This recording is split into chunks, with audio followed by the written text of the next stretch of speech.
জয়, তবুও তোমায় লড়তেই হবে, মানিব না পরাজয়। বিপ্লব মানে জীবন দেয়া, বসে থাকা নয়, সে কোনদিন আসবে না রে, করো যদি ভয়।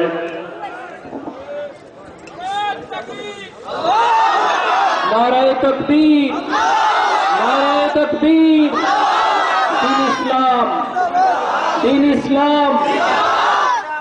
আমরা আমাদের সম্মানিত প্রধান মেহমান, প্রধান অতিথি, প্রধান বক্তা, সারা বাংলায় আলোড়ন সৃষ্টিকারী তরুণ বক্তা জনাব হযরত মাওলানা মুফতি সাঈদ আহমদ দামাত বরকাতুহুল আলিয়াকে আন্তরিকভাবে শুভেচ্ছা এবং মোবারকবাদ জানাচ্ছি।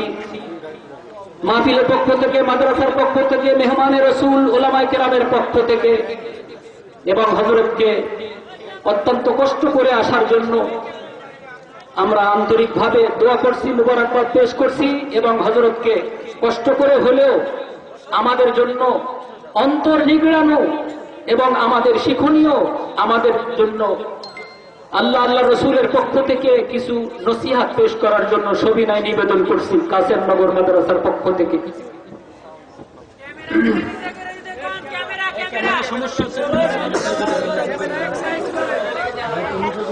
আসসালামু আলাইকুম ওয়া রাহমাতুল্লাহি ওয়া বারাকাতুহু।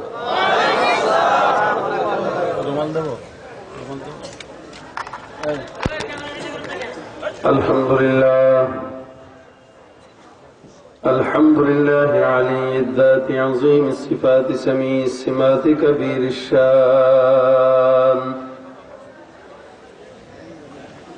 جليل القدر رفيع الذكر مطاع الأمر جليل البرهان فخيم الاسم غزير العلم وسيع الحلم كثير الغفران جميل الثناء جزيل العطاء مجيب الدعاء عميم الإحسان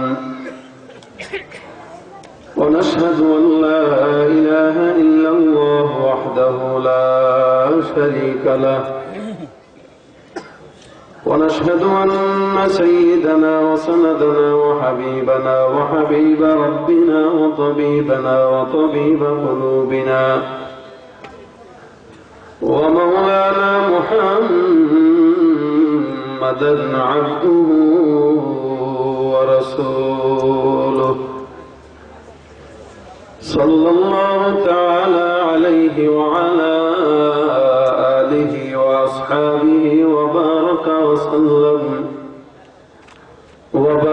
وسلم تسليما كثيرا كثيرا. أما بعد فأعوذ بالله من الشيطان الرجيم.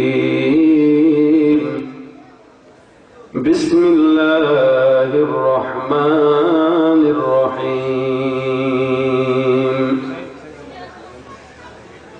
نون والقلم وما يسطرون. ما أنت بنعمة ربك بمجنون وإن لك لأجرا غير ممنون وإنك لعلى خلق عظيم.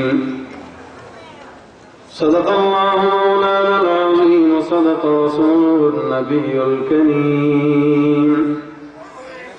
وقال النبي صلى الله عليه وسلم: لا يؤمن أحدكم حتى يكون هواه تبعا لما جئت به أو كما قال النبي عليه الصلاة والسلام. وقال تعالى في شان حبيبه: إن الله وملائكته يصلون على النبي يا أيها الذين آمنوا صلوا عليه وسلموا تسليما. জবান খুলে দরুদ ইব্রাহিম পড়ি। আল্লাহুম্মা সাল্লি আলা মুহাম্মাদ ওয়া আলা আলি মুহাম্মাদ কামা সাল্লাইতা আলা ইব্রাহিম ওয়া আলা আলি ইব্রাহিম ইন্নাকা হামিদুম মাজিদ। اللهم بارك على محمد وعلى آل محمد كما باركت على إبراهيم وعلى آل إبراهيم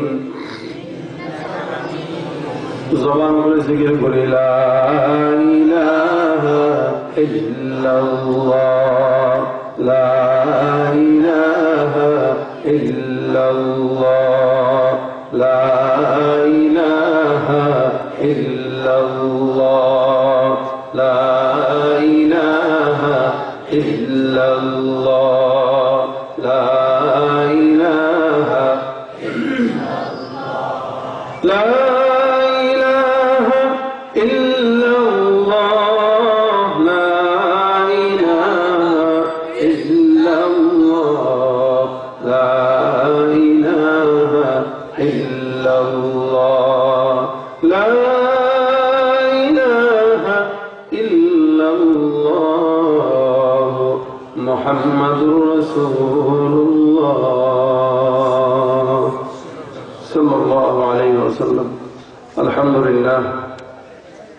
কাশিমনগর মাদ্রাসার উদ্যোগে আয়োজিত বার্ষিক ওয়াজ মাহফিলের আজকের সম্মানিত সভাপতি, দিন প্রিয় ইসলাম প্রিয় ভাইয়েরা, পর্দার আড়ালে অবস্থানরত মা ও বোনেরা, আল্লাহ পাক রব্বুল আলামিনের দরবারে লাখো কোটি শুকরিয়া যে রব্বে কারীম আপনাকে আমাকে ঈমানি মুযাকারায় শামিল হওয়ার মতো তৌফিক ইনায়াত করেছেন।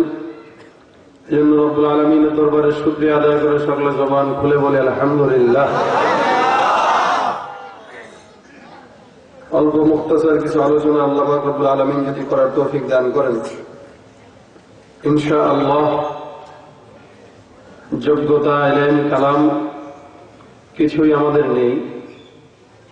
আল্লাহ পাক যদি রহমত করে তাহলে দু একটা কথা আয়াতের অনুকূলে বলার চেষ্টা করব ইনশাআল্লাহ। আল্লাহ পাক যেন রাসূল করিম সাল্লাল্লাহু আলাইহি ওয়াসাল্লামের প্রেম নিয়ে মহব্বত নিয়ে আলোচনা শুনবার তৌফিক দান করেন, বলেন আমিন। মাদ্রাসার প্রোগ্রাম, ছাত্র ভাইরাও আছে আলহামদুলিল্লাহ, ওলামা ইকরামও আছেন, যারা সাধারণ মানুষ আছেন। জওয়ানরা বেশি, মুরব্বীরা কম। যেহেতু জওয়ান বেশি, আলোচনা জওয়ানের মতোই হবে, আওয়াজও কিসের মতো বলেন? এখানে এতক্ষণ পর্যন্ত আপনারা আলোচনা শুনেছেন, চুপ থাকেন। গজল হবে, গজল গাইতে আসছি আমি, এনে বক্তা। গজলের ময়দানে গজল, ওয়াজের ময়দানে ওয়াজ। আলহামদুলিল্লাহ আলহামদুলিল্লাহ, হাজারো বার শুকরিয়া করি, গান গায়া ছাত্র জামানা পাল্টাই নেই। ইফতা পর্যন্ত একদম ইহতিমামের সাথে আল্লাহ পাক পড়ার তৌফিক আমাকে দান করছে, আলহামদুলিল্লাহ। এখন এটা মনে করতে পারেন যে হুজুর আইসে গান গায়ে সময় কাটাবে, একটা সঙ্গীত হবে না, গজল শেষ, বয়ান শেষ হবে, তারপরে গজল হবে। যেখানে যেমন সেখানে তেমন। ওয়াজের ময়দানে উঠলে ওয়াজও পারি, গজলের ময়দানে গেলে গজলও পারি, দুটোটাই দরকার আছে। আইনুদ্দিন আজাদ রহমতুল্লাহ আলাইহি নিজের তত্ত্বাবধানে রেখে পড়াইছেন। ওনার ইন্তেকালের পরে ওস্তাদদেরকে ধরছি, ওস্তাদদের সহবতে থেকে তারপরে যেহেতু এলেম কিছু অর্জন আল্লাহ পাক করার তৌফিক দান করছেন।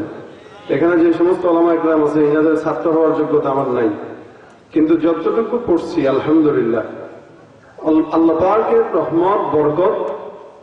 মানুষ এই অঙ্গন থেকে আরেকটা অঙ্গনে চলে গেলে এতটুকু পড়ার মতো যোগ্যতা রাখে না।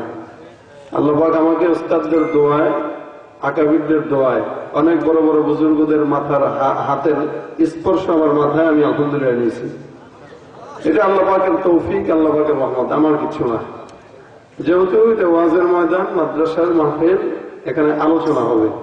ফাঁকে ফাঁকে আইনুদ্দিন আজাদ একটা কথা বলতেন যে অনেক বক্তারা ডাইরেক্ট বিরিয়ানি দেয়, আর আমি আইনুদ্দিন কিছু সালাদ দিই সাথে, ঠিক না?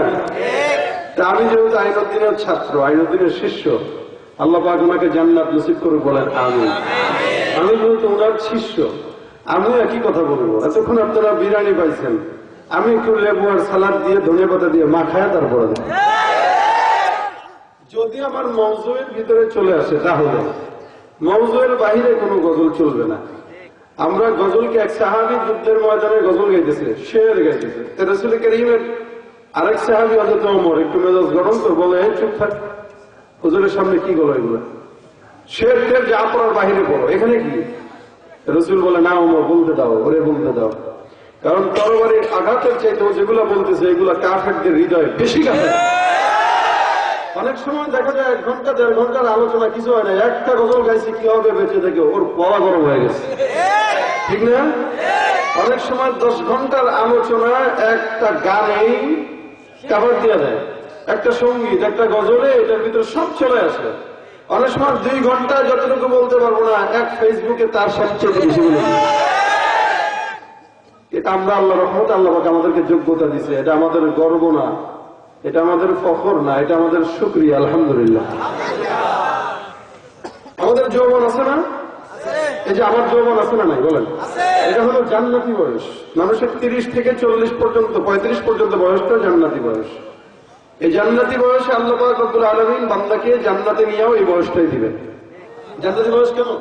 জান্নাতে প্রত্যেকটা বুড়া আমার মতো জোয়ান হয়ে যাবে, কালো মানুষ সুন্দর হয়ে যাবে, চুল পাকনাওয়ালা চুল কালো হয়ে যাবে। এটা হলো জান্নাতি বয়স।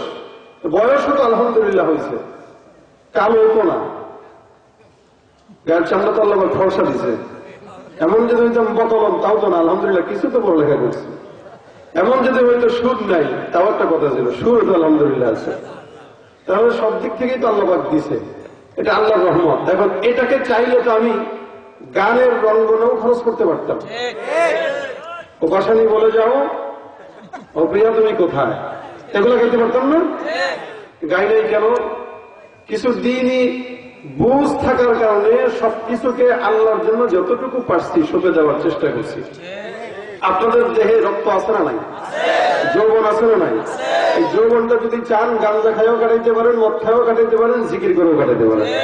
এখন কি পর্যায়ে জাগাবেন, কোন পর্যায়ে কাটাবেন, ফিকির হইল আপনার। আপনি কি মদ খাবেন, গাঁজা খাবেন, ইয়াবা খাবেন, নাকি 21শে ফেব্রুয়ারি পালন করতে যা ভাষা দিবসের নামে ইংলিশ হিন্দি গানে সময় লাগবে? সেটা আপনার হিসাব।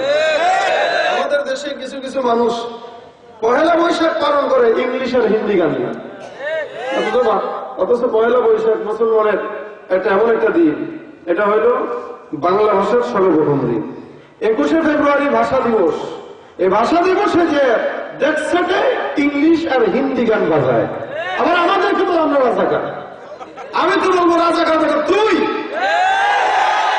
আমরা যদি রাজাকার হইতাম, আমরা ভাষার চর্চা মাদ্রাসার ভিতরে সবচেয়ে বেশি হয়। দেওয়ালিকা প্রত্যেক বছর মাদ্রাসা ছাত্ররা করে। একটা স্কুলে যায় দেওয়ালিকা দেখাইতে পারবেন না, এরকম হাতে গোনা কয়েকটা থাকতে পারে, কিন্তু মাদ্রাসার ছাত্ররা ভাষার চর্চা করে। কবিতা মাদ্রাসার ছাত্ররা লেখে, প্রবন্ধ মাদ্রাসার ছাত্ররা লেখে। আমরা ভাষার দিনে ইংলিশ আর হিন্দি গান গাই, আমরা ভাষার দিনে ভাষার দিবসের গজল গাইতে পারি। আর তারা ভাষার নাম দিয়া ইংলিশ আর হিন্দি গান দিয়া সারা এলাকা পালন করে। তো রাজাকার তো সে।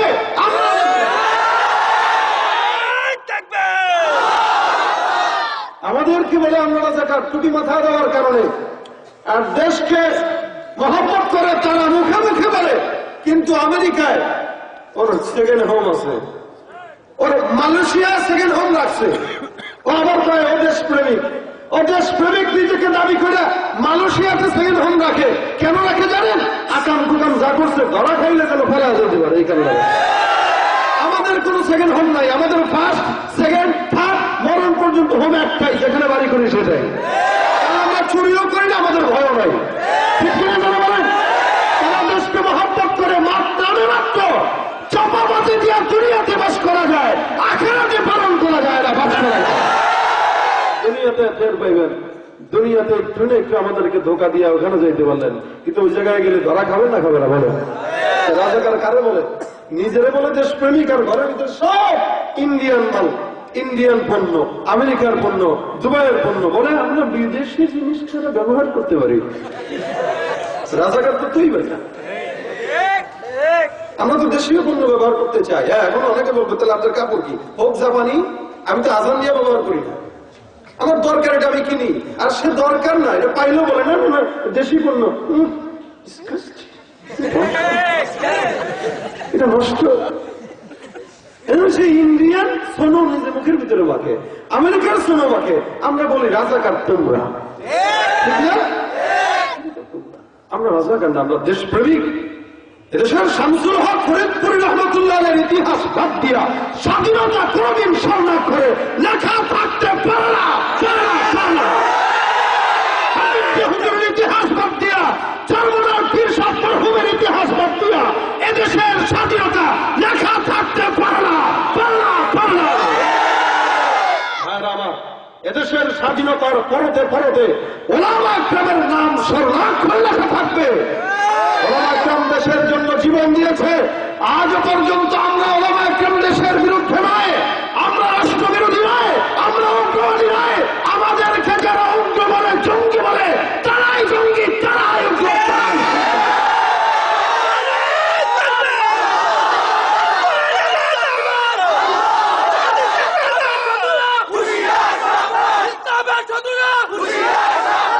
ছুটে আয় শাহজালালের নির্ভীক সৈনিকেরা, খতম করো নাস্তিকেদের চালাচা মুন্ডা গোলা।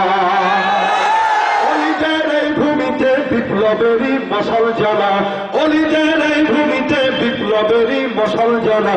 ছুটে আয় শাহজালালের নির্ভীক সৈনিকেরা, খতম করো নাস্তিকেদের চালাচা মুন্ডা গোলা। শাহজালালের স্বপ্ন ছিল আল কোরআনের জ্বলবে আলো, শাহজালালের স্বপ্ন ছিল আল কোরআনের জ্বলবে আলো। সেই আলো ছড়িয়ে দিতে, সেই আলো ছড়িয়ে দিতে বিপ্লবেরই মশাল জ্বালা। ছুটে আয় শাহজালালের নির্ভীক সৈনিকেরা, খতম করো নাস্তিকেদের চালাচা মুন্ডা গোলা। অলিদের এই ভূমিতে বিপ্লবেরই মশাল জ্বালা, অলিদের এই ভূমিতে বিপ্লবেরই মশাল জ্বালা। ছুটে আয় শাহজালালের নির্ভীক সৈনিকেরা, খতম করো নাস্তিকেদের চালাচা মুন্ডা গোলা। ঠিক না? ইমানের জন্য তৈরি আছেন ইনশাআল্লাহ। নারায়ে তাকবীর। এই আওয়াজ সবাই দিতেছে তো?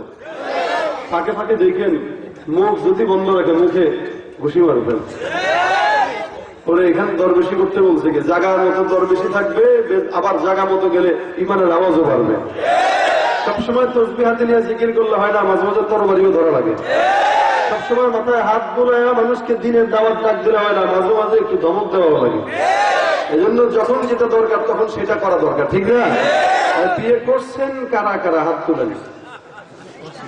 আলহামদুলিল্লাহ। তকবীর দেবো, দেখবো আওয়াজ কার বেশি, বিবাহিত না অবিবাহিত? হাত তুলেন, হাত তুলেন। কি ব্যথা করে? হ্যাঁ, শুনে করেন ঘুষি জানি মুঠ, এই মুঠ এটা হইল কি ঘুষি? কি কেউ ইসলামের বিরুদ্ধে কথা বলে সোজা ফোত্তার ভিতরে মারবো ইনশাআল্লাহ। তোরা বিয়ে করছো? শুধু বিবাহিতরা? অবিবাহিতরা হাত তোলেন। ছাত্ররা বেশি। আসেন জোরে করবে হবে।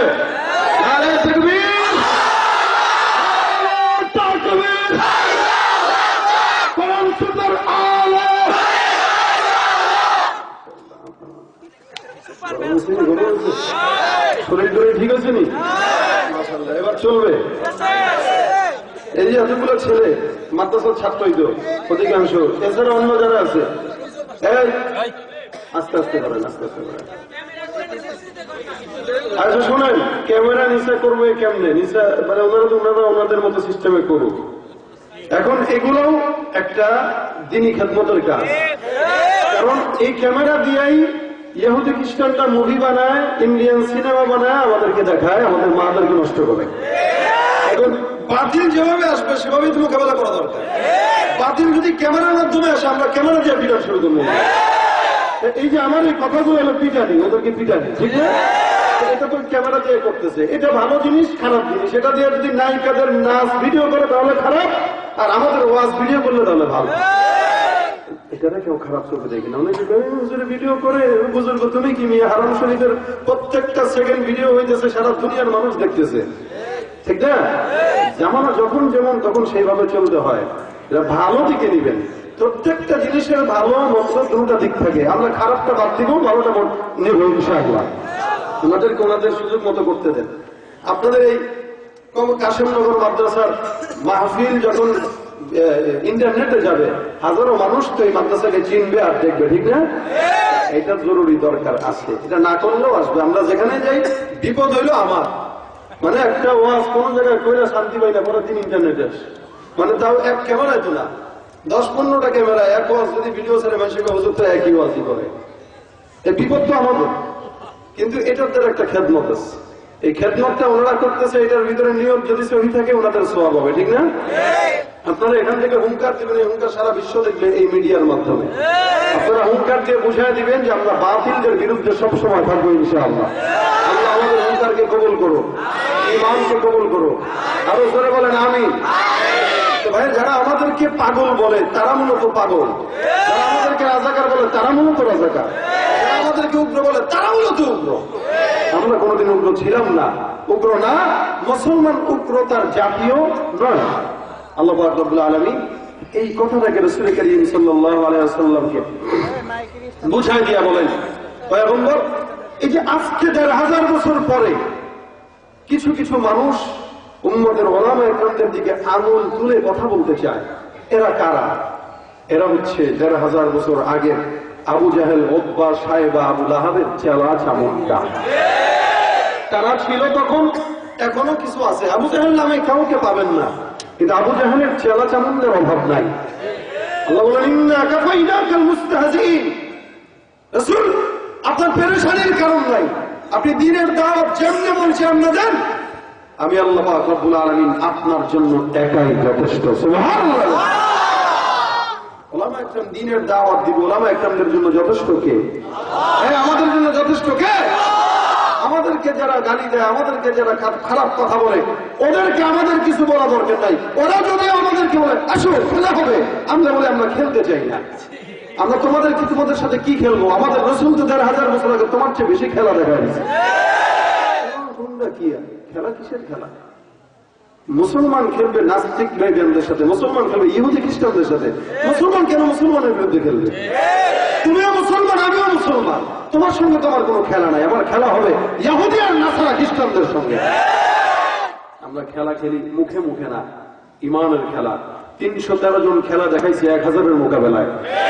আমরা সেই জাতি, সেই সাহাবাদের রক্তের সঙ্গে আজও আমাদের ইমানের রক্তের সম্পর্ক। কেউ যদি মনে করে আমরা দুর্বল ও ভুল ধারণা নিয়ে এখনো আছে। ছাত্ররা, মাদ্রাসার ছাত্ররা ডাউলের পানি খায়, মাগার এই ডাউলের পানির ভিতরে বরকত আর রহমতের শক্তি আছে। ওলামা ইকরামরা যদিও দুর্বল মনে হয়, কিন্তু দুর্বল মনে করেন না।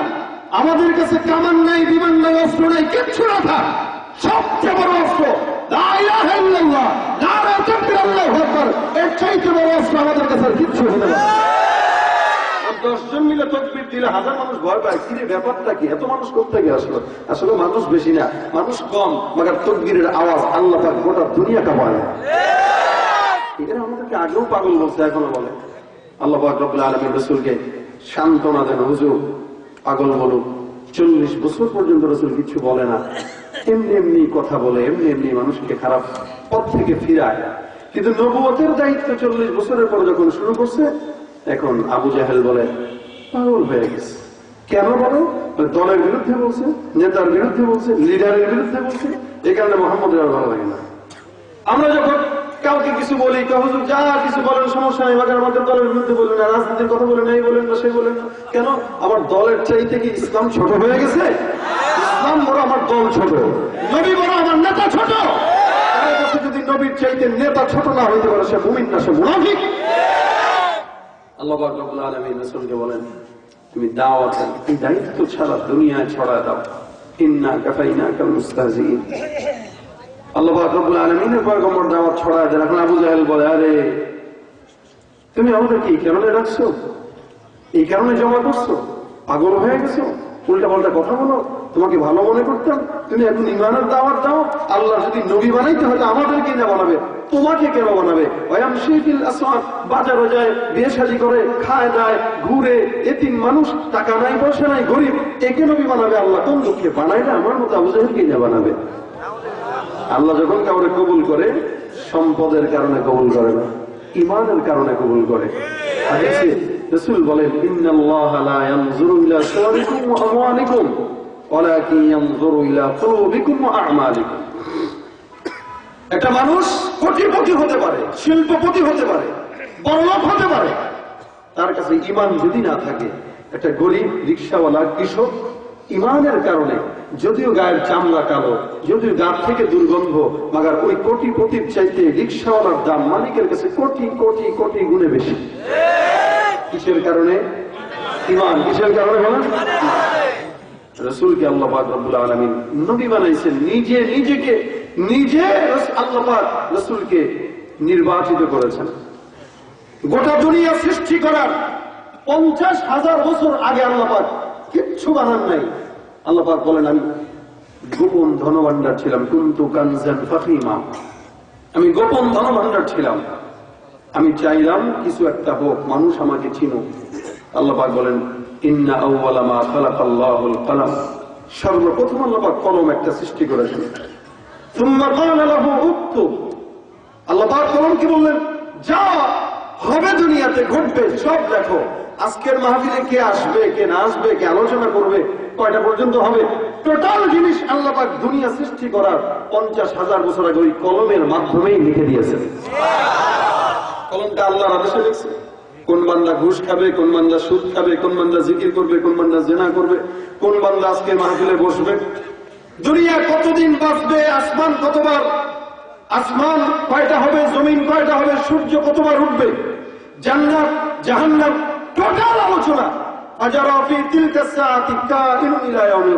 কিয়ামত পর্যন্ত যা যা ঘটবে কলমকে দিয়ে আল্লাহ পাক সব লেখায় দিলেন।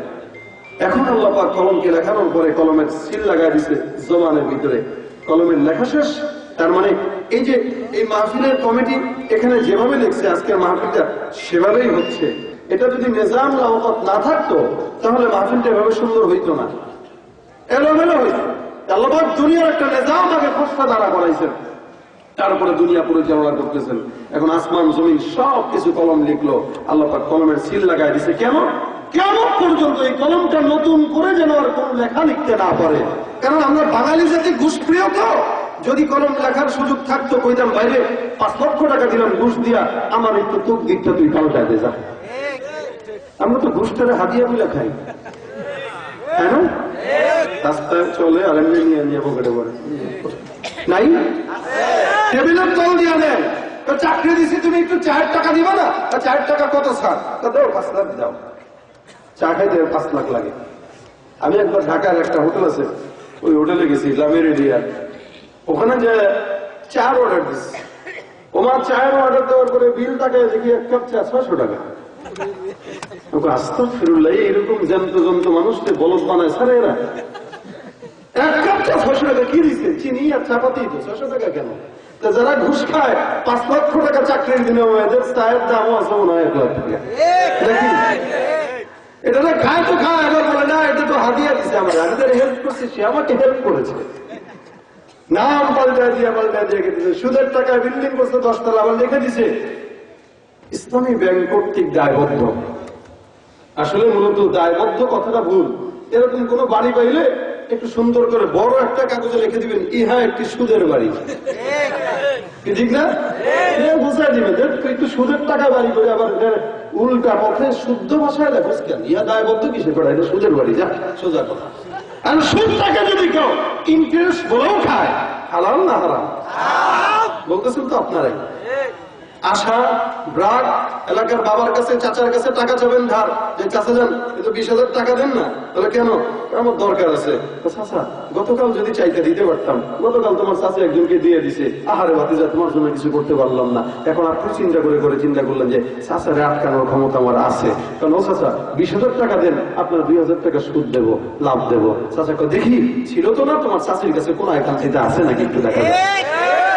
2,000 টাকা লাভের কথা কত? এখন চাচির কাছে টাকা আছে কিনা দেখা যাক এতটুকু পর্যন্ত আগাইছে। এটাকে সে মুনাফা মনে করে খাইতেছে। এটা যে হালাল হারাম এটার কোনো তামিজ নাই, যেমনি পাইতেছে এমনি খাইতেছে। এই টাইপের সুদখোর ঘুষখোর সমাজে আছে না? হুন্ডা পাইলে কই আজীবন নুন আনতে বান্ধা পড়েছে, এখন থেকে হুন্ডায় চলে। এটা শ্বশুর মশাই দিছে, কি যৌতুক নাকি? তো জন্মিয়া এটা হলো গিফটের জিনিস। আসলে এটা পাইতে বউরে যে কতবার পিটাইছে এটা সে জানে, আর সারা আল্লাহ জানে। কারণ কেউ যদি সুদকে ইন্টারেস্ট বইলা খায় জায়েজ মনে করে, হাদিয়া খায় ঘুষকে যদি হাদিয়া জায়েজ মনে করে খায়, আর ঘুষের নাম যদি পাল্টাইলে জায়েজ হয়, আমি বলবো এদেরকে পাতলা বেখানা দিয়ে বলবো ভাই তুই জায়েজ মনে করে খা, জায়েজটাও জায়েজ। কথা বলেন ঠিক কিনা? দেশের লাগি মহামারীর মতন খাইলে কলম ঠেকাইয়া চালায় শুধুই নির্যাতন। দেশের লাগি মহামারীর মতন খাইলে কলম ঠেকাইয়া চালায় তারা নির্যাতন। ঘুষের টাকায় ওদের ভুরি, ঘুষের টাকায় ওদের ভুরি করে যে ঠান্ডা। ওরা শিক্ষিত শয়তান, ওরা শিক্ষিত শয়তান, ওরা শিক্ষিত শয়তান, ওরা কিরগিরিয়ার মাজার বোঝা চলছে দেশটা জুড়িয়া, সেরে কি আর ভণ্ডা নিতে দেশটা গেছে ভরিয়া। কিরগিরিয়ার মাজার পূজা চলছে দেশটা জুড়িয়া, সেরে কি আর ভণ্ডা নিতে দেশটা গেছে ভরিয়া। গাজার কলকি টান মারিয়া, গাজার কলকি টান মারিয়া দেখায় হাজার সার। ওরা শিক্ষিত শয়তান, ওরা শিক্ষিত শয়তান, ওরা শিক্ষিত শয়তান, ওরা শিক্ষিত শয়তান। আমি আমারে কোথায় দিছি এখন দেখেন। আলম নামে কত দেখো টাকার মহে পড়িয়া, স্বার্থের পিছে দৌড়াইতেছে কোরআন হাদিস ছাড়িয়া। আলম নামে কত দেখো টাকার মহে পড়িয়া, স্বার্থের পিছে দৌড়াইতেছে কোরআন হাদিস ছাড়িয়া। জিহাদ ছেড়ে কেউ বা ধরছে, জিহাদ ছেড়ে কেউ বা ধরছে দরবেশে নিধান। ওরা শিক্ষিত শয়তান, ওরা শিক্ষিত শয়তান, ওরা শিক্ষিত শয়তান, ওরা শিক্ষিত শয়তান। ঠিক না?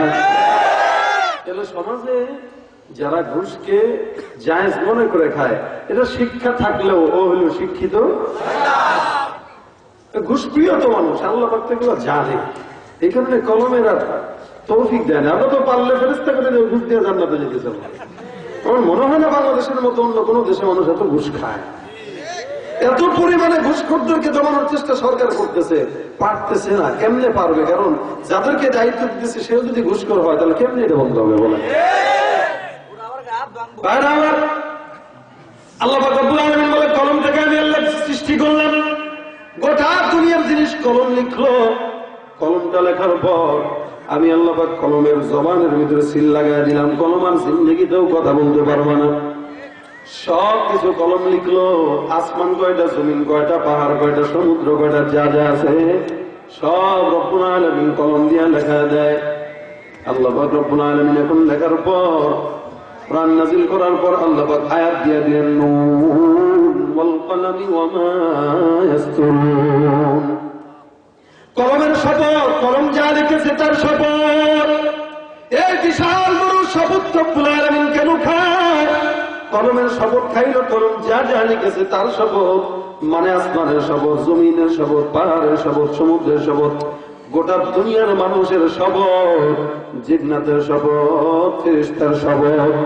রব্বুল আলামিন এর আগে যখন কসম খায় আল্লাহ পাক বলে, শামসি ওয়া দুহাহা ওয়াল কমারি ইযা তালাহা। আল্লাহ পাক মাঝে মাঝে সূর্যের কসম খায়, মাঝে মাঝে চন্দ্রের কসম খায়, মাঝে মাঝে পাহাড়ের কসম খায়, মাঝে মাঝে জিবালের কসম খায়, মাঝে মাঝে সমুদ্রের কসম খায়, মাঝে মাঝে তারকারাদের কসম খায়, মাগার একসঙ্গে সারা দুনিয়ার কসম খায়। বিশাল দুনিয়ার কসম রব্বুল আলামিন খাইলেন। কারণ আছে না না? কারণটা যেহেতু বড়, কসম খাও বড়। আল্লাহ পাক ডাক দিয়া বলে, আমি আল্লাহ সারা দুনিয়ার কসম খাইলাম। এত বিশাল বড় কসম খাওয়ার পর আল্লাহ পাক রব্বুল আলামিন বান্দারে কি দিতে চান, কি বুঝাইতে চান? মালিক বলে পয়গম্বর আপনার পেরেশানির কারণ নাই। আবু জাহেল বলে আপনি পাগল, উতবা বলে আপনি পাগল, সাহেবা বলে আপনি পাগল। সারা দুনিয়ার মানুষ যদি আপনার পাগল বলে, হে পয়গম্বর আমি আল্লাহ ঘোষণা করলাম, মা আনতা বিনিআমাতি রাব্বিকা বিমাজনুন, আপনি আপনার রবের দয়ায় পাগল না। যারা আপনাকে পাগল বলে তারাই মূলত আসল পাগল। যারা পাগল বলে তারাই মূলত পাগল। আমরা পাগল না, যারা আমাদেরকে বলে তারা বাপ দাদার শব্দ গোষ্ঠী সহ পাগল। পেরেশানির কারণ নাই, টেনশনের কারণ নাই।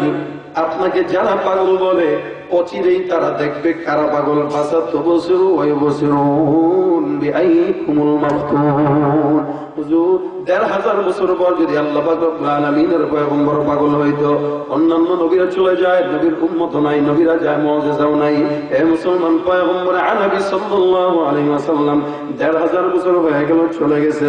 নবী যদিও না থাকে কোনো সমস্যা নাই, কিয়ামত পর্যন্ত নবীর উম্মত তো থাকবে, তো থাকবে। আল্লাহর নবীর সবচেয়ে বড় মুজিজা আল্লাহর কোরআনটাও দুনিয়াতে থাকবে। নবী না থাকলে কি হইছে? মুজিজা তো এখনো দুনিয়াতে আছে। নবী নাই, নবীর মুজিজা আছে। নবী নাই, নবীর উম্মত আছে। নবী নাই, নবীর নাম এখনো টিকে আছে। আবু জাহেল চাইছে নবীর নামকে মিটাই দিতে পারে নাই। সারা দুনিয়ার ভিতরে আবু জাহেল নামে কাউরে খুঁজে পাবেন না। মগর ছোট্ট দুনিয়ার ভিতরে মুসলমানদের নামে শুরুতে মোহাম্মদ আছে না নাই? যতই চেষ্টা করছে পারে নাই। রাসূলের উম্মতরা আজও আছে, ভবিষ্যতেও থাকবে, কিয়ামত পর্যন্ত এই থাকবে। আল্লাহ পাক বলে, রাসূল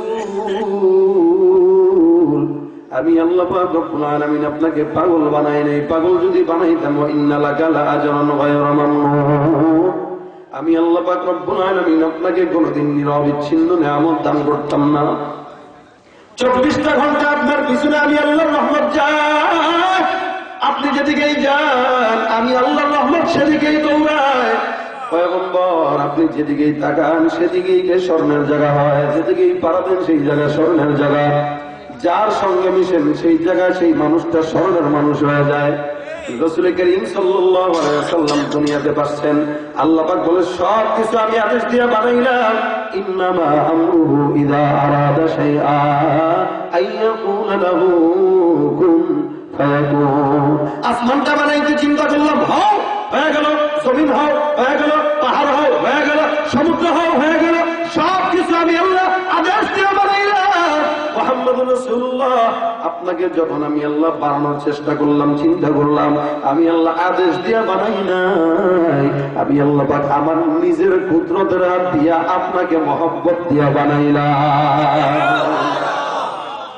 এ মুসলমান নবীর উম্মতরা, রব্বুল আলামিন বলে, হে বান্দা আমি আল্লাহ পাক রাসূলকে নিয়ামত দান করলাম। কেমন নিয়ামত? রাসূল যেই কথা বললেন জবান থেকে বের হইতে দেরি, এটা কবুল হইতে দেরি না। কারণ জবানটা দামি জমা, এই জবানে যেটা বের হয় সেটা আর জবান দিয়ে ঢুকে না। এটা বদদুয়া হোক অথবা দোয়া হোক, আমি আল্লাহর রহমত 24টা ঘন্টা পয়গম্বরকে ঘিরে রাখে। রাসূল হলো মুজিজাতুন নবী। এই মুসলমান পাগলরে কোনোদিন মানুষ এত বেশি টাকা দেয় না।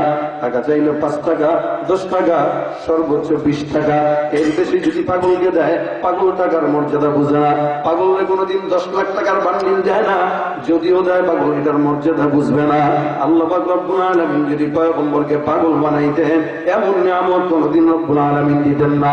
আলী রাদিয়াল্লাহু তাআলা হাদিসের ভিতর বর্ণনা করেন, রাসূলকে নিয়ে আমি একবার বসা, ওহী আসলো। ওহী আসার পর পয়গম্বর আরবি সাল্লাল্লাহু আলাইহি ওয়াসাল্লাম পেরেশান হয়ে গেলেন, ভীত সন্ত্রস্ত হয়ে আমার উরুর উপরে পয়গম্বর মাথা দিয়ে ঘুমায় গেলেন। আমি চিন্তা করলাম আসরের নামাজের অর্থ যায়, আমিও নামাজ পড়ি নাই, পয়গম্বরও নামাজ পড়ে নাই। সূর্য ডুববে ডুববে ভাব, এমন সময় রাসূলকে ডাকবো এটাও তো আমার সয় না, কারণ আল্লাহর হাবিব আমার পায়ের উপরে ঘুমায়। আমি রাসূলকে কেমনে ডাকি, এটা তো পারা যায় না। একটু একটু করে দেখতে দেখতে তাকা দেখলাম সূর্যটা পশ্চিম দিকে ডুবে যায়, মাগরিবের রক্ত চলে আসছে। এখন সাহাবীর মাথার ভিতরে পেরেশানি হয়ে গেছে। আল্লাহ রাসূল এমন সময় উঠলেন, তাকে দেখে আসরের ওয়াক্ত থেকে মাগরিবের ওয়াক্ত চলে আসছে। হযরত আলী ডাক দিয়া বলে, ইয়া রাসূলুল্লাহ, মেহেরবানি করে আল্লাহর কাছে ডাক দিয়া বলেন, মালিক যেন আসরের ওয়াক্তটা আবার আমাদের মাঝখানে ফেরত দিয়া দেয়।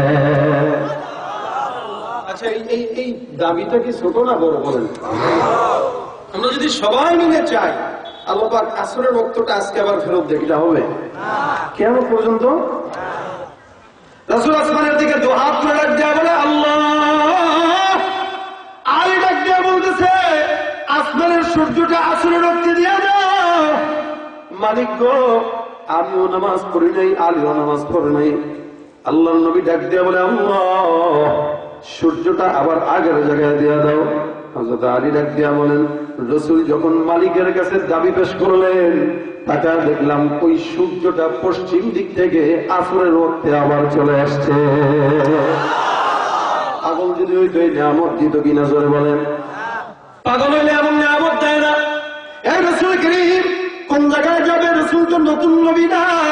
আল্লাহর হাবিব বলে, আনা নবিয়ুল আউয়ালিন ওয়াল আখিরিন, আমি হলাম শুরুর নবী, আমি হলাম শেষ নবী। আমাকে আল্লাহ পাক শুরু থেকে একদম কাপড়ে মোড়ায় দিয়া স্বর্ণের মতো করে আমাকে আল্লাহ পাক হেফাজত রাখছেন।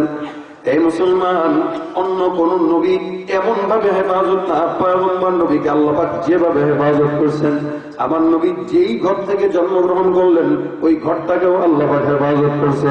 এই রাসূলের চাচা যান এক একজনের নাম আব্দুস শামস, আব্দুল উজ্জা, আব্দুল্লাহ, মানে একটা নামের অর্থ ভালো না। আব্দুস শামস সূর্যের গোলাম, আব্দুল্লাহ লাতের গোলাম, আব্দুল উজ্জা উজ্জার গোলাম। মাগার আল্লাহ পাক রব্বুল আলামিন পয়গম্বরকে মর্যাদা দেওয়ার জন্য আব্দুস শামসের ঘর থেকেও বানান নাই, আব্দুল উজ্জার ঘর থেকেও বানান নাই, আব্দুল্লাহের ঘর থেকেও বানান নাই। রাসূলের পিতার নাম হলো আব্দুল্লাহ। আল্লাহ পাক রাসূলকে মর্যাদা টিকা রাখতে যায় আল্লাহর গোলামের ঘর থেকে রাসূলকে বের করেছে। এটা রাসূলের মর্যাদা, এটা রাসূলের সম্মান। এই রাসূল আনা নবিয়ুল আউয়ালিন ওয়াল আখিরিন বলে রাসূল বলে, আরে আমি প্রধান বক্তা দেখেই তো শেষে বসছি, ঠিক না? কিন্তু এটার নির্বাচন করছে তো সবার আগে। ডেট তো প্রধান বক্তার ডেটেই নাই, ঠিক কিনা জোরে বলেন? মাগার বসায় শেষে কেন? রাসূল তো প্রধান অতিথি, এই কারণে আল্লাহ পাক নির্বাচন করছে আগে, মাগার বসাইছে হইল পরে। সুবহানাল্লাহ! পাগল হইলে এই নিয়ামত দিত। রাসূলের সম্মান যেন অন্য কারো উপরে না যায়, এই কারণে রাসূল বলে, আমার কোন শিক্ষক নাই, কোরআনকে আমাকে সবচেয়ে বড় মুজিজা দেয়, এই মুজিজাটা আমাকে দিছে। কাফেররা ইমান বলবে এটা আমি নিজে বানাইছি। যার কারণে আল্লাহ পাক আমাকে শিক্ষিত বানান নাই, প্রথমে আল্লাহ পাক আমাকে উম্মি বানাইছেন, আমি পড়ালেখা জানতাম না। মাগার কোন শিক্ষক দিয়ে আমাকে পড়ালেখা শিখান নাই। রাসূল বলেন, আল্লামানি রব্বি ফাআহসানা তালিমা ওয়া আদাবানি রব্বি ফাআহসানা তাদিবা।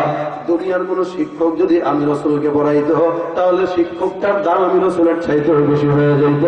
যার কারণে আল্লাহ পাক আল্লাহ জিবরাইলের মাধ্যমে নিজে নিজে আমি রাসূলকে ইলমের শিক্ষা আল্লাহ পাক দিয়েছে। কোন দিকে দেখবেন? কোন দিকে? রাসূলের মতো দামি মানুষ আর কেউ নেই। শিক্ষার দিক দিয়ে দেখবেন সবচেয়ে দামি আল্লাহ পাক রব্বুল আলামিনের পয়গম্বর, মুজাহিদের দিক দিয়ে দেখবেন সবচেয়ে দামি।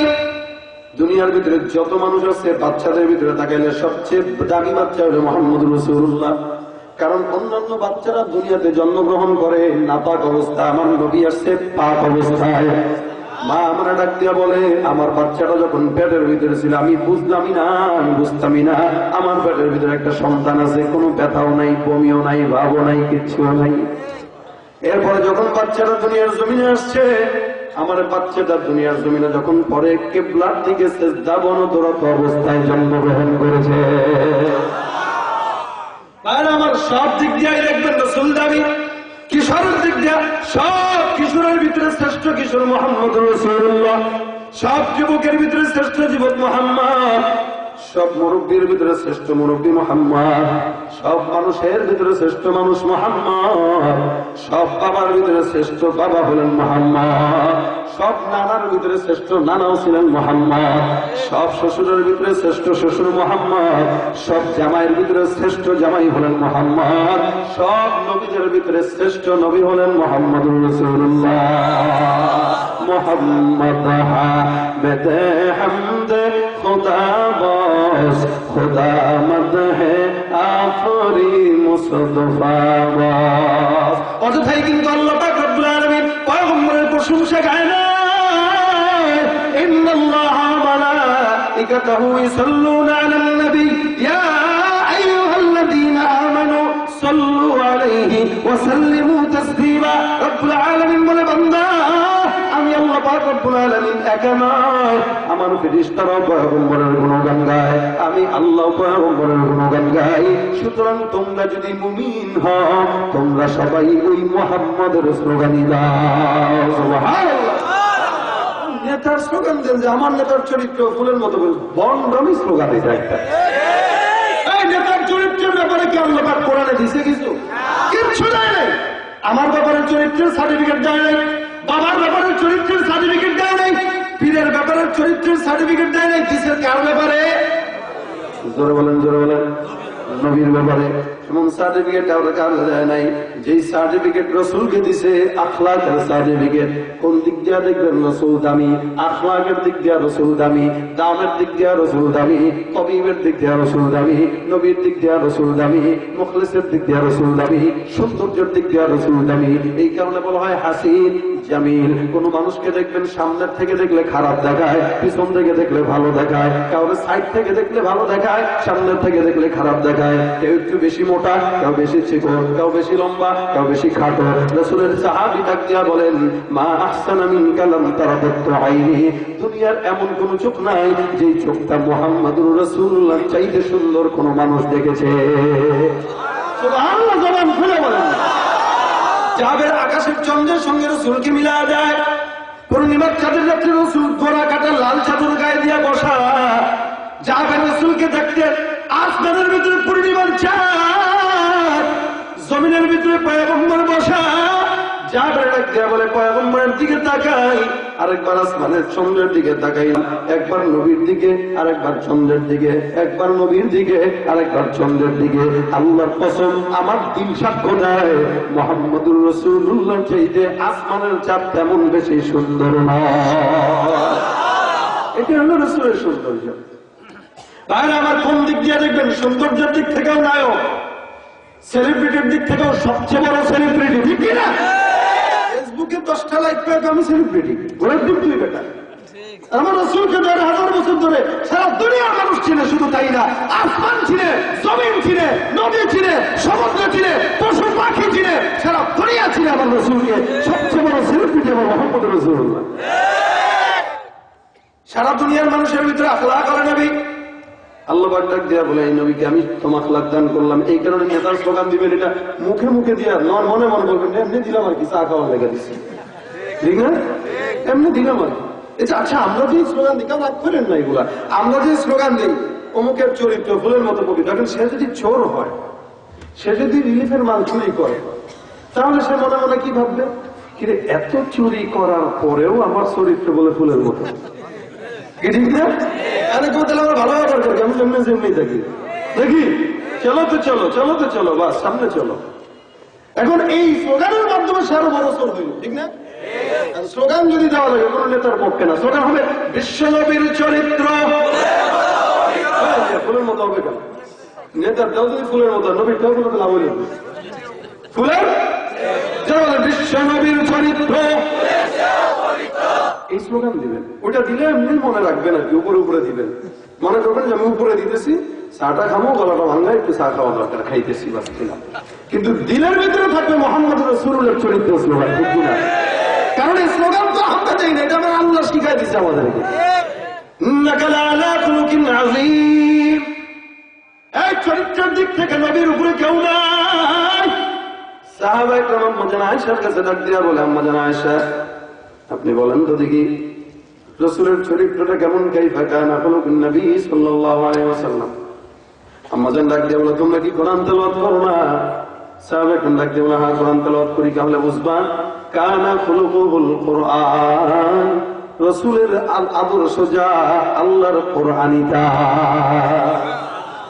একটা মানুষের গোটা জীবনটাই হলো কোরআন এটা কত বড় পাওয়া রাসূল তো আজকের নবী না যার কারণে আল্লাহ পাক এগুলো সব আগে থেকে নির্দিষ্ট করে রাখছেন ওই দুনিয়া সৃষ্টি করার আগে নির্বাচন করছেন আমি নবী শেষ টাকা বানাবো কাকে ওটা আগে থেকেই নির্বাচিত হয়ে গেছে, আসছেই না কেবল পরে আর কি।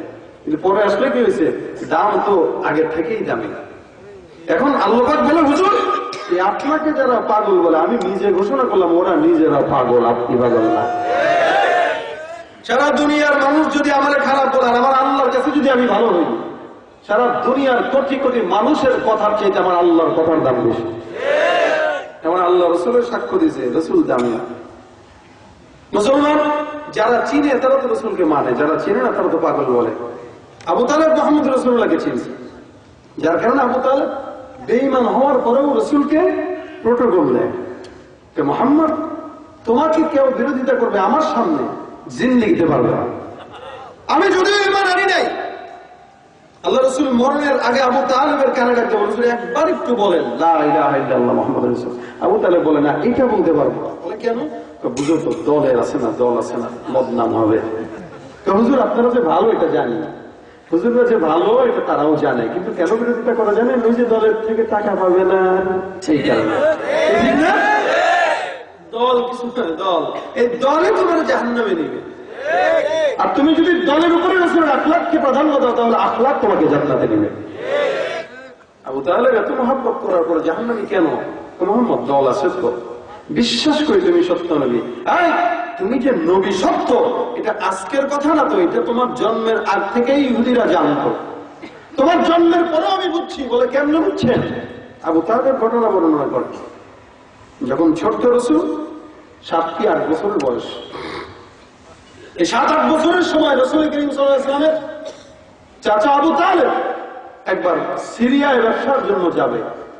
তখনকার ব্যবসায়ী কাফেলার এমন নিয়ম ছিল, গোটা মক্কার ভিতরে এলান হয়ে যেত যে অমুক দিন অমুক জায়গায় একটা ব্যবসায়ী কাফেলা যাবে, কেউ যদি যেতে চান আপনারা নাম লেখায় নেন। তো যারা নাম লেখাইতো তারা একসঙ্গে রওনা দিত।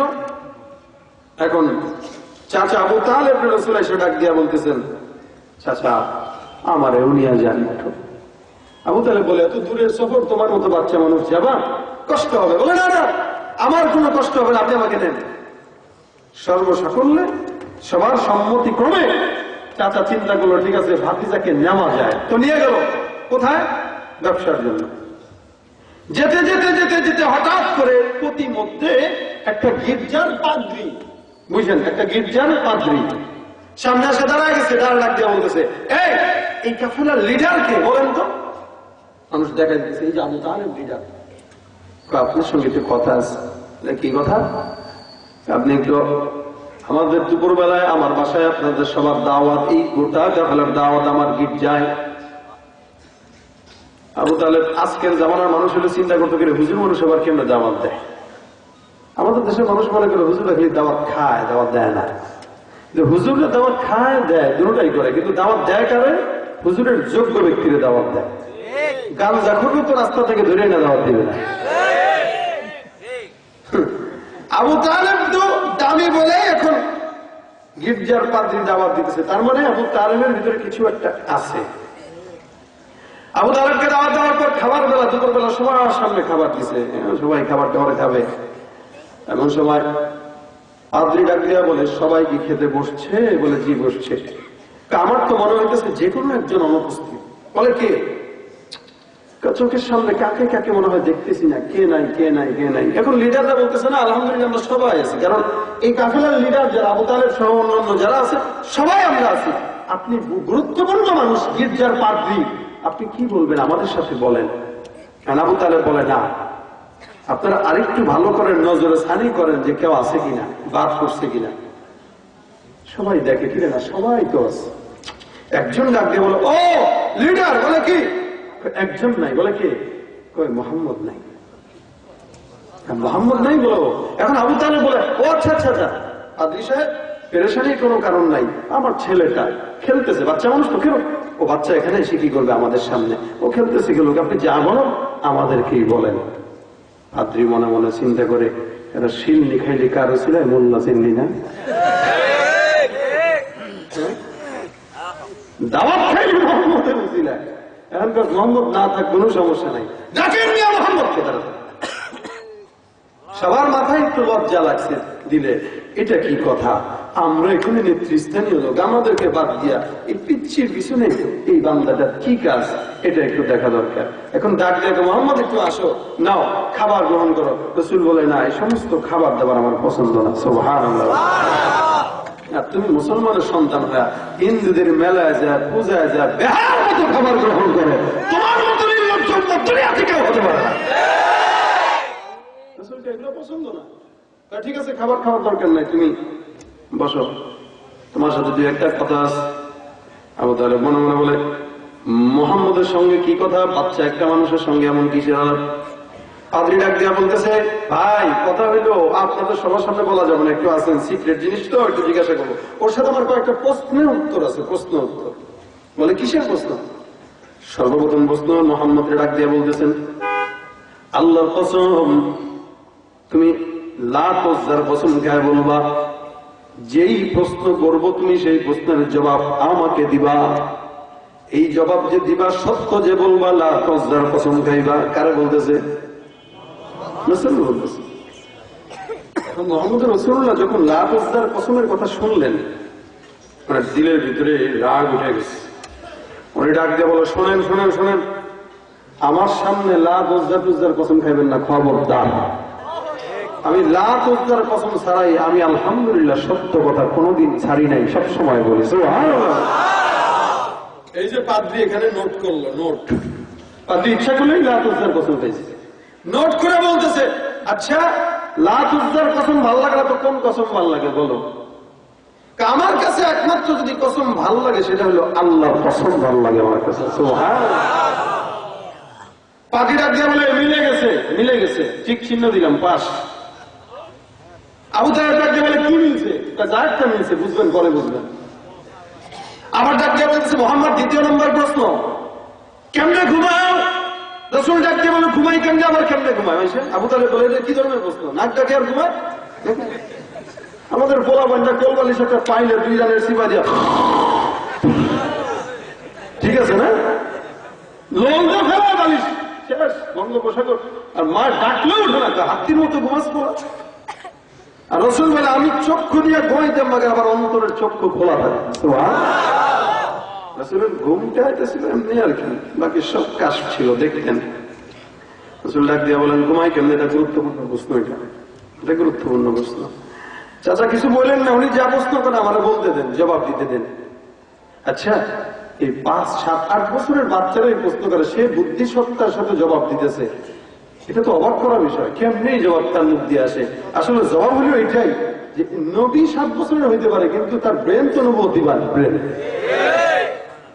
মুসা আলাইহিস সালাম থাপ্পড় দিয়ে একটা মারছে না, আবু বকর তুমি থাপ্পড়টা দিতে গেলা কেন? অত সাধারণ মানুষ, তোমার হাত তো নবুয়তি হাত, এই হাতের থাপ্পড় কেন এটা ঠিকই? আপনারা কি মনে করছেন ওলামা ইকরামের হাত কি সাধারণ হাত? থাপ্পড় একটা দিলে মক্কায় চলে যাবে সাধারণ মানুষ। এই হাতের সঙ্গে রাসূলের আদর্শের সম্পর্ক আছে। এখন ডাক দিয়া বলতেছে, আচ্ছা রাসূল বলে, আমি কিবলার দিকে মুখ দিয়া ডান কাত হয়ে তারপরে ঘুমাই। সুবহানাল্লাহ। এবার আরেকটা প্রশ্ন আছে, বলে কি? একটা জিনিস দেখতে চাই, দেখাইবানি। তাহলে কি জিনিস? গায়ের চাদরটা সরা দাও, পিঠে একটা জিনিস আছে, এটা দেখবো। আবু তালেব, এটা কোনো কথা? আপনি এগুলা কি শুরু করেছেন? পাদ্রী ডাক দিয়ে বলে, চোখ থাকেন, দেখতে দেন, আমি যারে খুঁজতেছি এটাই মনে হয় সেটা। এতদিন পর্যন্ত খবর নাই, আজকে এই জায়গা পাইলাম, সুতরাং প্রমাণ আমার করাই লাগবে। এটাকে আল্লাহর হাবিব ডাক দিয়ে বলে, চাচা যান আমার পিঠ দেখতে দেন। এ ভাই আপনি দেখেন, আল্লাহ রাসূল সুন্দর করে পিঠের কাপড় সরিয়ে দেয়। পাদ্রী তাকায় দেখে মুহাম্মদুর রাসূলুল্লাহ 2 কাঁধের মাঝখানে গোল বরাবর মোহরে নবুয়তের সিল লাগানো আছে। আল্লাহর কসম, আমি যেই মানুষটাই খুঁজি এটাই হলো সেই মুহাম্মদুর রাসূলুল্লাহ। পাদ্রী এবার ডাক দিয়ে বলে, আপনি বুঝতেন কেমনে? বলে, বুঝবো না কিভাবে? তোমরা যখন রাস্তা দিয়ে হেঁটে হেঁটে সামনের দিকে আগাও, আমি তাকায় দেখলাম ওই সামনে আগাইতেছ, দুপাশের গাছগুলো মুহাম্মদুর রাসূলুল্লাহকে ঝুঁকে ঝুঁকে সালাম জানায়। আমি একটা জিনিস দেখলাম, মোহাম্মদকে নিয়ে যখন তোমরা সামনে আগাও, মরুভূমির ভিতরে বিশাল বড় রোদ, এই রোদের ছায়া, এই রোদের আলো সবার মাথার উপরে গ্রাস করে নেয়। মাগার মোহাম্মদুর রাসূলুল্লাহ যখন সামনে আগায়, একটা ছোট্ট মেঘের টুকরা মোহাম্মদের মাথার উপরে ছায়া দিতে দিতে সামনে আগায়।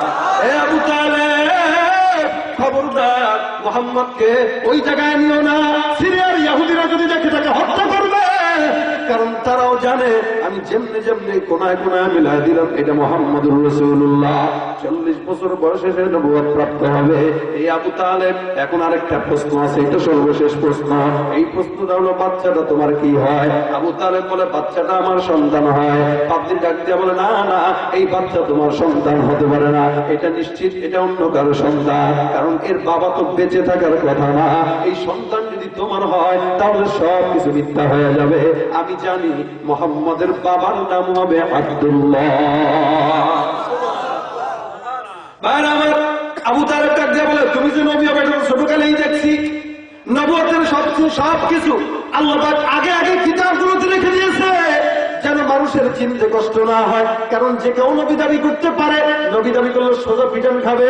কাদিয়ানীর বাচ্চারা যত বলুক নবী নবী নবী, আমরা বলবো রাষ্ট্রীয় ভাবে দুনিয়ার জমিনে একমাত্র কাফের হলো কাদিয়ানী সম্প্রদায়। ঠিক কিনা?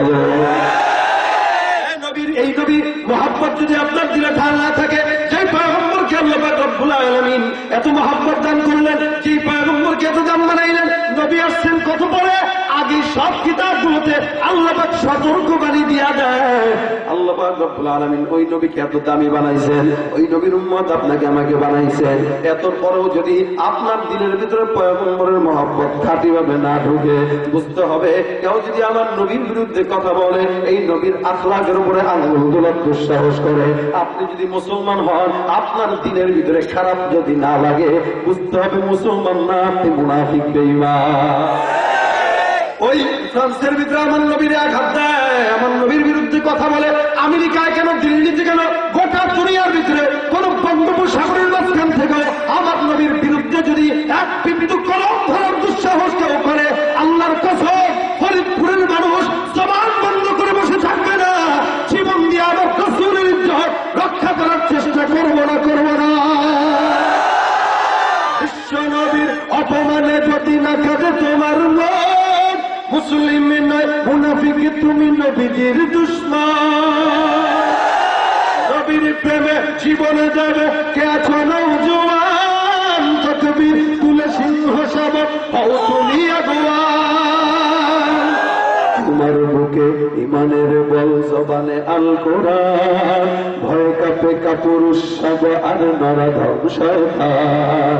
জীবনের চেয়ে বুকে আছে বেশি নবীজির সম্মান, কেমনে তুমি থাকবে বসে হল তার অপমান। ঠিক কিনা? তুমি সাচ্চা মুসলমান, ইমান তোমার ধন, নবীর প্রেমে জাগ্রত তুমি নির্ভীক পালোয়ান। তুমি সাচ্চা মুসলমান, ইমান তোমার ধন, নবীর প্রেমে জাগ্রত তুমি নির্ভীক পালোয়ান। ঠিক কিনা? শ্রেষ্ঠ নবীর ব্যঙ্গ করে পাপিষ্ঠ আর বদনসিব, আমরা তাদের ঘৃণা জানাই দিকে দিকে দিকে শতধিক। জাতিসংঘের কাজ কি তবে দর্শক হয়ে থাকবে চুপ, সাম্প্রদায়িক সম্প্রীতি যাচ্ছে ভেঙে পাচ্ছে লোক। আজকে যারা কুলাঙ্গারের পক্ষপাতী করছ সব, তোমরা কেউ ছাড় পাবে না, শব্দ ধারা পড়বে ঠিক হবে, বিকৃত হবে বিশ্ব জুড়ে, নিন্দা কুড়াবে জাগলে মুসলমান, জাগলে মুসলমান। তুমি সাচ্চা মুসলমান, ইমান তোমার ধন, নবীর প্রেমে জাগ্রত তুমি নির্ভীক পালোয়ান। ঠিক না? রসুলের প্রেমে পাগল হতে রাজি আছি না নাই? এই রসুলকে যারা পাগল বলে তারা পাগল। ঠিক কিনা? বলে রসুল পাগল না, আমি দুনিয়ার জিন্দেগিতে পয়গম্বরকে উত্তম আখলাক ওয়ালা বানাইলাম। ওয়া ইন্নাকা লাআলা খুলুকিন আযীম, এই আখলাক থেকে হাজার হাজার মানুষ ইসলাম কবুল করেছে। অন্যান্য পয়গম্বররা যখন দ্বীনের দাওয়াত দেয়, এই মুসলমান প্রত্যেকটা নবীর উম্মতরা খুব বেশি ছিল না। নূহ পয়গম্বর 950 বছর দাওয়াত দেওয়ার পর উম্মতের সংখ্যা মাত্র 40 জন। কিন্তু আমার নবী 23 বছরের নবুয়তের জিন্দেগিতে 1.25 লক্ষ সাহাবায়ে কেরামকে উম্মত বানাইছে। এটা নবীর মুজিজা। এজন্য রাসূলের আখলাকটা তখনই যেমন ছিল এখনো তেমনই আছে। আমাদের আখলাক পরিবর্তন হয়েছে, রাসূলেরটা কোনোদিন পরিবর্তন হবে না। রাসূল আগে যেমন ছিল এখনো রাসূল আখলাক, এটা দেখে মানুষ মুসলমান হয়ে যেত, দিনদার হয়ে যেত। রাসূলের আখলাক দেখে সাহাবাদের দিল ঠান্ডা হয়ে যেত। এক বেদুইন সাহাবী মসজিদে নববীতে আসছে রাসূলের ওয়াজ শুনতে। এখন ওয়াজ শুনতে আইসা মসজিদে নববীর ভিতরে সে প্রস্রাব করে দিছে, টের পায় না। বুড়া মানুষ অথবা বেদুইন গ্রাম্য সাহাবী ইস্তেঞ্জা করে দিছে। এখন যখন ইস্তেঞ্জা করতেছে, কিছু সাহাবা একদম দেখা আরে ফিরে দিয়ে কি করে রাসূল বলে ঠান্ডা মাথায় ঠান্ডা মাথায়, বেচারা প্রস্রাব করতেছে, করতে দাও, মাঝখানে বাধা দিলে ওর ক্ষতি হবে। এখন ডাক্তারি কথা না, এগুলো ডাক্তার শিখছে কই? রাসূলের থেকে ডাক্তারি শিখছে। রাজনীতিবিদ শিখছে কই? রাসূলের থেকে রাজনীতি শিখছে। এরকম হুজুরা রাজনীতি করেন না, হুজুরা তোমার করবে কি? রাজনীতি তো মোহাম্মদ রাসূলুল্লাহ শিখেছে, ডাক্তারি মোহাম্মদ রাসূলুল্লাহ শিখেছে, তালিম মোহাম্মদ রাসূলুল্লাহ শিখেছে। কোন দিকে দেখবেন? সব দিকে 100% রাসূল ডাকতে বলে থাক, করতে দাও। করছে, সাহাবাকে হুজুর মসজিদের ভিতরে করুক, করে যেহেতু ফেলছে এত থামানো যাবে না। এখন করা শেষ, তোমরা একটা কাজ করো, বালতি দিয়ে এটা ধুয়ে দাও, আর তাকে আমার কাছে ডাক দাও, একটু মাথায় হাতটা বুলাই একটু বুঝাই দাও, তাহলেই তো শেষ। এখন এই আখলাকটা তো রাসূল কারীমের আখলাকটা তো সাহাবী দেখছে। দেখার পরে রাসূল সামনে ডাক দিয়েছে, কয় বাজান, এটা তো মুতার জায়গা না, প্রস্রাবের জায়গা না, তুমি যে প্রস্রাব করলা এটা তো ভুল হয়েছে। হুজুর আর কোনোদিন করবো না। কয় মসজিদটা ইবাদতের জায়গায়, সাহাবারা তোমরা একটা কাজ করো, ধমক টমক দিও না, এটা কিছু বলো না, মসজিদে পানি ঢেলে দাও, চলে যাক, পরিষ্কার হয়ে যাবে। এখন এই সাহাবী, আমরা যদি কেউ বিপদ থেকে আমাদেরকে বাঁচে, আমরা কি করি? জাযাকাল্লাহ, আল্লাহ উত্তম প্রতিদান দেখ, দোয়া করে দিই, আল্লাহ আপনাদের হায়াত থেকে, আল্লাহ আপনাদের নামাজ থেকে আপনাদের বরকত দেন। এই সাহাবী রাসূলের আখলাক দেখার পর এখন দোয়া করে, আল্লাহুম্মা আরহামনি ওয়ারহাম মুহাম্মাদা ওয়া লা তারহাম মানা আহাদা। আল্লাহ আপনি আমারও রহমত করেন, মুহাম্মদের রহমত করেন, এছাড়া একটারও রহমত করেন না। উল্টা একটা দোয়া করে দিয়েছে। এখন সাহাবা একটু খেপে গেছে, হুজুর কি দোয়া করলো? রাসূল বলে, কি দোয়া করলাম? তো হুজুর এই দোয়া যদি না করতাম তো কি দোয়া করবো? আপনি যদি না থাকতেন তোমার পিঠে শেষ করে দিতেন। আপনার কারণে এরা আমাকে কিছু বলতে পারে না, তা আপনার জন্য করবো না তো কাজ। আল্লাহুম্মা আরহামনি ওয়ারহাম মুহাম্মাদা ওয়া লা তারহাম মানা আহাদা। আল্লাহ কেউ দিও না রহমত। রাসূল বলে, দেখছো এটা তো রাইট আছে, ইয়াসসিরু ওয়া লা তুআসসিরু বাশশিরু ওয়া লা তুনাফিরু। মানুষকে সুসংবাদ দেন, ভয় দেখায়েন না। মানুষকে জাহান্নামের ভয় দেখানোর চাইতে জান্নাতের লোভ দেখান আগে। মানুষের জন্য সহজ করেন, কঠিন করেন না। কঠিন করতে যায় অনেক জাতি ডুবে গেছে, আমরাও কঠিন করতে চাই না। ইসলামটা সহজ একটা বিষয়, রাসূলের আখলাক সুন্নাত সুন্দর একটা বিষয়। এটা মানলে কামিয়াব, না মানলে নাকামিয়াব। আমাদের দরকার আমরা বলবো, কেউ মানলে তো মানলো, না মানলে নাই। দরকার নাই আমাদেরকে তার সঙ্গে বাড়াবাড়ি করার, পিটাপিটি করার। রাসূলের কথা অনুযায়ী আখলাক দেখাবো, সে যদি মুসলমান হইতে চায় হবে, নাইলে তার জাহান্নাম সে বুঝে নেবে। আমাদের কোনো কিছু করার আছে? আমাদের বলার দরকার, আমরা বলবো। আমাদের আখলাক দেখানো দরকার, আমরা দেখাবো। আল্লাহ পাক যেন রাসূলের আখলাক আমাদের দিলে ঢুকান তৌফিক দান করুন, বলেন আমিন। আমাদের ওস্তাদ আমাদেরকে বলতেন যে দুনিয়াতে কোনো বান্দা যদি রাসূলের মহব্বত অর্জন করতে চায়, তাহলে সে যেন বেশি বেশি দুরূদের আমল করে। কারণ কেউ যদি রাসূল করিম সাল্লাল্লাহু আলাইহি ওয়াসাল্লামের উপর একবার দুরূদ পড়ে, আল্লাহ পাক 10টা রহমত তার উপর নাযিল করবেন। আচ্ছা, দুনিয়াতে রাসূলের মহব্বত আমাদের সকলের দরকার আছে, এবং কিয়ামতে রাসূলের সুপারিশ আমাদের দরকার আছে। কেউ যদি রাসূলের উপরে দুরূদ পড়ে, নাম ঠিকানা সহ প্রত্যেক সপ্তাহে একদিন রাসূলের কাছে আমলনামা পৌঁছায় যায়। যত বেশি পড়বেন তত বেশি আপনার নাম যাবে, যত বেশি আপনার নাম যাবে তত বেশি রাসূল আপনাকে চিনবে, যত বেশি চিনবে তত বেশি আগে সুপারিশ করবে। এখন আপনি করবেন কি করবেন এটা আপনার হিসাব। এই জন্য হাতের কাজ, পায়ের কাজ, জবানের কোনো কাজ নেই। জবানের কাজ একটা রাখবো, দুরূদের আমল।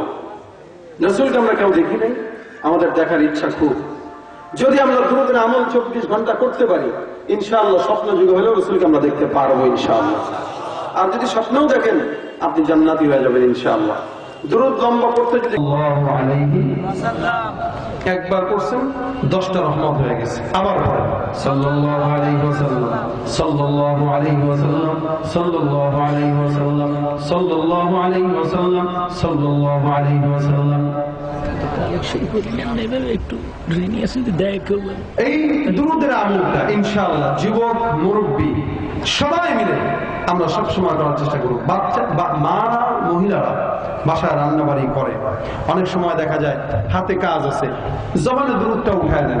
এই দুরুদের আমলের জন্য আপনার এই বরকত, রহমত সব তরকারির ভিতরে ঢুকে যাবে ইনশাআল্লাহ। এই যে জওয়ানরা হুন্ডা চালাইতেছেন, দুরুদের আমল করতে করতে চালান, অ্যাক্সিডেন্ট হইলেও আল্লাহ পাক রব্বুল আলামিন রাসূলের উপরে দুরুদের আমলের বরকতে জান্নাত দিয়ে দেবেন ইনশাআল্লাহ।